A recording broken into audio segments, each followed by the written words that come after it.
Jahal bilang, gila ini Muhammad. Masa dari Masjidil Haram bedek tadi malam, pagi ini ada lagi di sini. Mereka tidak masuk akal. Kenapa? Kejadian itu tidak mungkin bisa terjadi. Ternyata mereka lupa bahwa kejadian Isra Mi'raj itu bukan Muhammad yang punya mau, tapi Allah yang punya mau. Kita simak firman Allah. Muslimin, sidang jamaah sholat Jumat yang insya Allah dimuliakan dan dirahmati oleh Allah Subhanahu wa Ta'ala. Kurang lebih 1400 tahun yang lalu terjadilah suatu peristiwa yang sangat spektakuler, yang insya Allah kejadian ini hanya sekali sepanjang perjalanan dunia ini. Apa gerangan peristiwa spektakuler tersebut?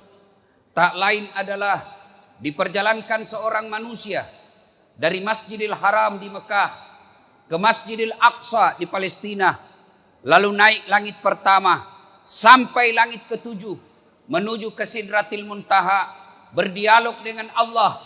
Setelah segalanya selesai, kembali lagi ke permukaan bumi. Kedengarannya biasa saja. Lalu kenapa dia spektakuler? Karena perjalanannya sangat jauh, sementara waktu yang diperlukan sangat ringkas. Masjidil Haram di Mekah ke Masjidil Aqsa di Palestina, saat itu perjalanan paling cepat pakai kendaraan kuda. Dan berapa lama waktu yang dibutuhkan Makkah Palestina saat itu pakai kuda? 1 bulan. PP 2 bulan. Sementara Nabi menceritakan kejadian Isra Mi'raj ini berangkat bukan 1 malam. Ayat mengatakan lailam, sebagian malam saja. Yang namanya 1 malam dari maghrib sampai subuh. Tapi ini Allah menjelaskan lailam, sebagian malam saja. Dek nagena siweni, tidak cukup 1 malam. Maka mereka tidak percaya. Bahkan Abu Jahal bilang, gila ini Muhammad. Masa dari Masjidil Haram bedek tadi malam, pagi ini ada lagi di sini.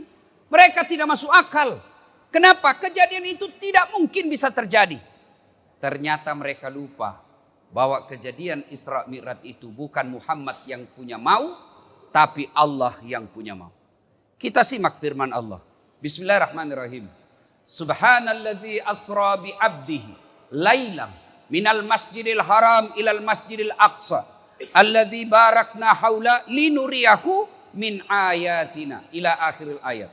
Kurang lebih terjemahan ayat ini. Maha suci Allah yang telah memperjalankan hambanya. Apa yang dimaksud memperjalankan? Berarti Allah yang aktif, Nabi Muhammad terima beres. Kalau Allah yang berkehendak, tidak ada yang mustahil. Terima beres. Sama saja saya kasih contoh sederhana. Saya diundang ceramah ke Batu Licin. Saya berangkat jam 8 pagi dari Makassar. Tanpa sepengetahuan saya, ternyata ada semut ikut di kantongku. Jam 8 saya pergi. Tiba jam 9. Khotbah jam 12. Santap siang jam 1. Jam 2 balik ke Makassar. Jam 3 sebelum jam 4 saya sudah tiba di Makassar. Ternyata semut ini keluar dari kantong dan cerita kepada temannya semut. Saudara-saudara sekalian bangsa semut, baru saja saya pulang dari Batu Licin. Dia bilang semut yang lain, jam berapa kau pergi? Dia bilang tadi pagi, jam 8. Ada mah kau lagi siang di sini? Dia bilang, buktinya kau lihat matok ada di depanmu. Kata semut yang lain, tidak masuk di akal. Kau baru keluar saja dari rumah, dienjak kau mobil, mati kau, nalepo kau oto. Kata semut, betul yang kau bilang, kalau saya jalan, ini bukan saya jalan.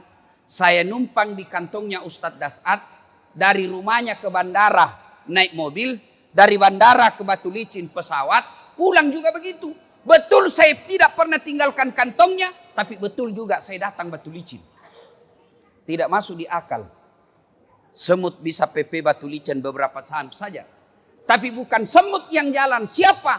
Das'ad Latif yang jalan, dia numpang di kantongnya Das'ad. Begitu mestinya kita memaknai kejadian Isra Mi'raj. Bukan Nabi yang jalan, tapi diperjalankan oleh Allah Subhanahu wa Ta'ala. Inilah kejadian Isra dan Mi'raj yang kita peringati seperti bulan saat ini, bulan Rajab. Selalu diingatkan buat kita Isra dan Mi'raj. Nah, pertanyaan pertama, kenapa Nabi diisrakan? Untuk apa Nabi diperjalankan? Dalam Islam ada 2 tahun yang aneh-aneh namanya. 1, tahun gajah. Tahun lahirnya Nabi. Kenapa disebut tahun gajah? Karena ada pasukan gajah yang menghancurkan Ka'bah, dengan izin Allah dihancurkan. Yang kedua, tahun duka cita. Kenapa disebut tahun duka cita? Karena 2 orang yang paling mencintai dan dicintai oleh Nabi meninggal pada tahun yang sama. 1, kakek beliau Abdul Muttalib. 2, istri beliau Khadijah meninggal pada tahun yang sama. Maka Nabi pada saat itu menyebutnya disebut tahun duka cita. Mestinya wana Nabi tak sedih, Nabi duka cita. Pada saat Nabi berduka, datanglah perintah Allah melalui malaikat Jibril. Jibril, kau jemput kekasihku Muhammad. Saya mau bawa dia jalan-jalan. Saya mau hibur dia. Kemana? Bukan ke Bali. Kemana? Bukan ke Eropa. Kemana? Langsung ketemu dengan Allah Subhanahu wa ta'ala. Bayangkan, saya saja pernah diundang ceramah ke Istana Wakil Presiden. Bangga saya. Undangan saya itu saya pertontonkan semua kepada keluarga aku di kampung. Ita Kocule, kau lihat ini. Saya diundang ke Istana Wakil Presiden. Baru Istana Wakil Presiden kita sudah bangga. Bagaimana kalau Allah yang mengundang? Allah mengundang malaikat melalui Jibril. Allah mengundang Muhammad. Muhammad, datang kau menghadap kepada Allah. Untuk apa? Nah, ada pertanyaan. Kenapa dari Masjidil Haram ke Masjidil Aqsa? Kenapa mesti ke Masjidil Aqsa? Kenapa tidak dari Masjidil Haram langsung naik ke langit? Kan boros. Dari Mekah bisa langsung ke langit. Dari Madinah bisa langsung ke langit. Kenapa mesti ke Masjidil Aqsa dulu? Kenapa mesti mutar-mutar? Kan bisa dari Mekah langsung ke atas langit. Allah menjawabnya dalam ayat berikutnya. Linuriyahu min ayatina. Untuk memperlihatkan sebagian dari tanda-tanda kebesaran kami. Apa saja yang Allah perlihatkan kepada Nabi? Luar biasa perumpamaan. Nabi pernah melihat ada seorang petani yang menanam 1 biji. Menanam 1 biji. Hebatnya begitu dia tanam langsung tumbuh. Hebatnya lagi langsung berbuah. Luar biasanya lagi begitu dipetik buahnya muncul buah baru. Petik buahnya muncul buah baru. Subhanallah. Tanam langsung panen. Di kampungku tanam gagal panen. Ini tanam langsung panen. Makutani Nabi tak. Bertanya Nabi kepada Jibril. Ya Jibril, siapa gerangan itu? Hebat sekali. Tanam langsung panen. Jibril menjawab, itulah umatmu waktu hidup di dunia rajin bersedekah. Membangun masjid, membantu panti asuhan, membantu janda-janda tua, membantu fakir miskin. Itu mereka yang punya lahan tanam, langsung tumbuh dan langsung panen. Allah telah menyediakan lahan di dunia. Silahkan ambil lahan-lahan itu. Lahan itu berupa pembangunan masjid.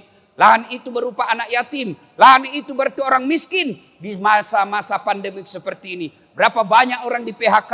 Berapa banyak orang punya utang-utang online. Kalau Anda mampu, kalau Bapak Ibu mampu, ringankan beban itu. Itulah tanaman yang tidak pernah habis-habisnya. Lalu Nabi lagi ada melihat seorang manusia yang kukunya terbuat dari tembaga api neraka. Dia cakar-cakar mukanya. Dia hancurkan mukanya. Dia makan bangkai di depannya. Lalu Nabi bertanya, ya Jibril, siapa itu? Jibril menjawab, itu orang yang suka cerita kejelekannya. Yang suka menyebar-nyebar fitnah. Lalu ada lagi Nabi melihat manusia yang pikulnya. Dia ambil beban, dia pikul. Tapi dia tidak mampu. Dia berkata kalau bahasa Indonesia, beratnya. Tapi dia tambah lagi. Beratnya, dia tambah lagi. Dia bilang berat sekali, tapi dia tambah. Nabi bertanya, Jibril siapa itu? Dia tahu berat tapi dia tambah bebannya. Dia tahu sendiri berat tapi dia tambahnya lagi. Kata Jibril, itulah umatmu yang diberikan beban pikul. Diberikan amanah tapi dia tidak mampu memikulnya. Dia tahu tidak mampu jadi wali kota tapi dia jadi wali kota. Dia tahu tidak mampu jadi gubernur. Dia jadikan gubernur. Itulah orang-orang yang tidak mampu memikul beban yang diberikannya. Amanah yang diberikan dia tidak mampu memikulnya. Banyak yang dilihat oleh Nabi tapi waktu terbatas. Naiklah Nabi. Langit pertama, langit kedua, langit ketiga, sampai langit ketujuh. Menuju ke Sidratil Muntaha. Sidratil Muntaha menuju ke Mustawa. Ketika sampai di Mustawa, malaikat Jibril berkata, ya Muhammad, Saya tidak bisa masuk area ini. Kamu saja yang diizinkan Allah. Kalau saya masuk wilayah ini, hangus tubuhku. Tidak bisa kami masuk ini. Ini wilayah khusus. Kamu saja yang masuk. Temani saya Jibril. Jibril menjawab, tidak bisa. Kalau saya masuk daerah ini, hangus saya punya tubuh. Masuklah Nabi. Begitu Nabi masuk, dengar jawaban, kedengaran salam dari Allah. Assalamu alayka ayyuhan nabiyyu wa rahmatullahi wa barakatuh. Assalamu alayna wa ala ibadillahi salihin. Itulah yang kita baca ketika kita tahiyat, dialog antara Allah dengan Rasulullah Muhammad sallallahu alaihi wasallam. Maka Bapak ketika baca tahiyat jangan buru-buru. Jangan cepat-cepat. Kenapa? Di situ terjadi dialog antara Allah dengan hambanya. Jangan tahiyat barakatuh assalamualaikum. Ini namanya dialog. Dialog, saya bicara, Bapak dengar. Bapak bicara, saya dengar. Itu namanya dialog. Kalau Bapak bicara, saya juga bicara, itu namanya bertengkar. Solat itu dialog antara Allah dengan hambanya. Maka ketika solat, tartil, bacaan-bacaan solatmu, jangan kau buru-buru. Orang saya tanya, kenapa cepat sekali? Kau solat duhur tidak cukup 2 menit. Apa dia bilang? Kan saya sudah hafal Ustaz. Dari kecil saya solat, saya sudah hafal mati bacaannya. Kalau hafal saja kau cuma bilang begini. Allahu Akbar, Tuhan bacaannya sama kemarin. Assalamualaikum warahmatullahi wabarakatuh. Selesai. Tapi solat itu ada rukun-rukunnya. Solat itu ada tertib-tertibnya. Yang harus kita lakukan. Nah selesai. Lalu ketika berdialog dengan Allah. Muhammad berkata, ya Allah, hambaku ini kan kecil-kecil. Hambaku ini kan pendek-pendek umurnya. Bayangkan Pak, Nabi Nuh berdoa 900 tahun baru Allah kabulkan. Mana ada umatnya Nabi Muhammad ratusan tahun. Sedikit sekali di atas 100 tahun. Rata-rata 60-70 sudah panen.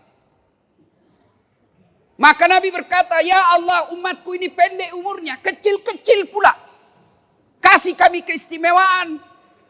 Allah berfirman, Muhammad, saya kasih kau amal yang tidak pernah kuberikan sebelummu. Yang tidak pernah kukasih sebelummu. Inilah solat 50 kali sehari semalam. Turun Nabi. Langit pertama tidak ada masalah. Di langit kemudian ketemu dengan Nabi Musa. Dan Nabi Musa berkata, Muhammad, apa oleh-oleh untuk umatmu dari Allah? Alhamdulillah. Allah kasih saya solat 50 kali sehari semalam. Malaikat Nabi Musa berkata, berapa Muhammad? 50. Tidak salah. Umatku saja besar-besar kuat-kuat. Tidak mampu itu kalau 50. Kau naik lagi minta keringanan. Nabi naik dikurangi 5. Turun. Kata Nabi Musa masih banyak. Naik lagi dikurangi 5. Masih banyak. Naik lagi. Kondar-mandir. Setiap kali naik dikurangi 5. Terakhir tinggal 5. Nabi Musa berkata masih banyak bos. Kalau bahasa kita masih banyak itu. Di sini kelihatan cerdasnya Nabi. Kata Nabi, setiap kali saya naik 5 kali kurang. Sekarang tinggal 5. Kalau saya naik lagi, tidak ada yang bisa dapat. Sebentar ke Muhammad. Musa, nanti kita lihat. Ternyata apa yang dicemarkan Nabi Musa betul adanya. Sekarang saja yang tinggal 5 Pak. Masih ada yang hari Jumat saja datang. Itu pun paling terlambat datang, paling cepat pulang. Orang khotbah dia tidur. Bagaimana kalau jadi 50 Pak? Tidak ada waktu lagi menjadi pedambang. Bagaimana seandainya jadi 50 kali sehari semalam? Tidak ada lagi waktu untuk dagang. Keluar rumah, hayya ala salat. Salat lagi, tunggu dulu, masuk lagi. Begitu keluar mau naik mobil, hayya alal falah, salat lagi. Alhamdulillah tinggal 5. Maka jangan sampai Bapak alaikan ini 5. Panjang perjalanan. Pulang Nabi. Dikisahkan kepada kaum Makkah waktu itu. Ayuhan nas, wahai penduduk Makkah, baru saja saya pulang dari Masjidil Aqsa. Wah, tidak ada yang percaya. Bahkan Abu Jahal pidato. Saudara-saudara sekalian bangsa Arab, inikah Muhammad yang kau percaya sebagai Nabi? Ternyata dia orang bohong, sudah gila. Katanya dia dari Masjidil Aqsa tadi malam. Hari ini sudah ada di Makkah. Tidak masuk di akal. Begitu juga kita. Diceritakan tentang sholat. Masih ada yang berkata, tidak usah. Saudaraku, hikmah terpenting dari cerita ini. Nabi ada masalah. Meninggal istri beliau. Sampai beliau berduka. Allah tidak kasih perintah puasa. Allah tidak kasih perintah haji. Allah tidak perintah zakat. Tapi Allah perintahkan apa? Masam pajakku. Sholat kau. Ada masalahmu, berduka, lagi sedih, ada masalah, Allah sampaikan ista'inu bisabri wassalah, sabar. Jadi bapak-bapak, kenapa usaha saya selalu susah? Kenapa saya sudah 20 tahun merantau ke Batu Licin, kerja tapi sampai sekarang tidak bisa selesai urusan saya, tidak bisa bayar utang, rumah tidak bisa, masih kontra-kontra sampai sekarang. Tidak usah cari kambing hitam, koreksi bagaimana sholatmu. Kalau sholat baik, insya Allah kecil buat Allah. Buktinya, tidak masuk akal perjalanan Masjidil Haram ke Masjidil Aqsa, naik ke langit, tidak masuk akal, bisa terjadi dalam waktu beberapa saat saja. Tapi kalau Allah yang terjadi, kecil. Bagaimana caranya Ustadz? Kita ini hanya pegawai-pegawai, mana bisa naik haji? Itu menurutmu. Tapi menurut Allah ada cara lain. Allah kasih. Bagaimana caranya? Jangan pikir bagaimana caranya. Allah yang pikirkan caranya. Allah cuma minta dekati saya. Bagaimana cara dekati Allah? Salah satu yang paling baik, tunaikan sholatmu dengan baik. Orang kaya dekati Allah dengan sedekah. Orang miskin dekati Allah dengan bersabar. Pejabat dekati Allah dengan jabatannya. Silahkan dekati Allah dengan caramu masing-masing. Dan itu lakukan dengan istiqamah, teguh pendirian dan tidak pernah putus-putus. Sidang Jumat yang saya muliakan. Kisah Isra Mi'raj terlalu populer di antara kita. Bahkan tiap tahun kita dengar. Tapi semua itu tidak ada guna. Kalau pulang nanti tetap mengabaikan sholat.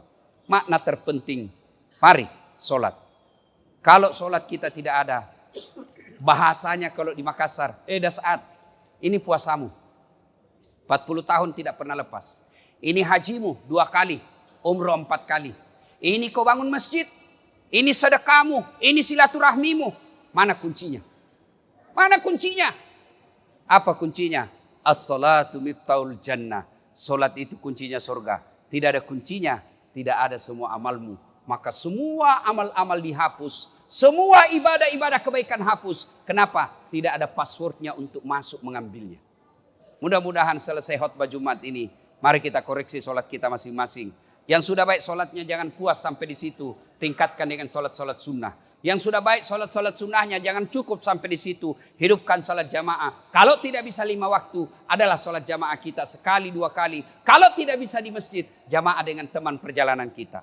Semoga ada manfaat, lebih dan kurangnya mohon dimaafkan. Barakallahu li wa lakum wa izaisil mu'minin. Innahu huwal ghafur.